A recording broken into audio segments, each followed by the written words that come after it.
കിളിക്കൊന്ന M സുരജയുടെ കവിത. ശബ്ദം പ്രശാന്ത് ആലക്കാട്.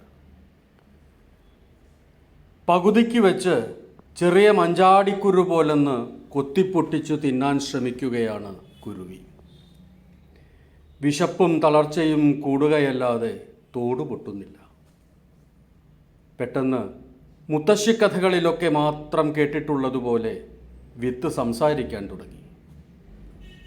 കുരുവി, നീ നിർത്താതെ കൊത്തിക്കൊണ്ടിരിക്കൂ. ഞാൻ ചെയ്ത പാപം തീരുമ്പോൾ ഈ തോട് പൊട്ടും. കുരുവിക്ക് സങ്കടമാണ് വന്നത്. നീ എന്തു പാപം ചെയ്തു ഹൃദയമേ?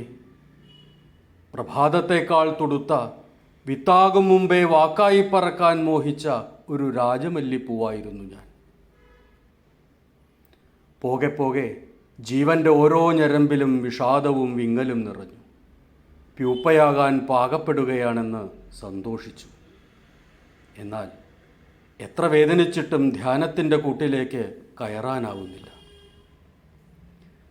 രാവെന്നോ പകലെന്നോ ഇല്ലാതെ കവിതയോ സ്വപ്നമോ വിരിയുന്നുണ്ടോ എന്ന് വിങ്ങലിൻ്റെ രണ്ടു വക്കിലും മനസ്സുരച്ചു നോക്കും. പകുതിക്ക് വെച്ച് ഓരോ വാക്കുമുടയും.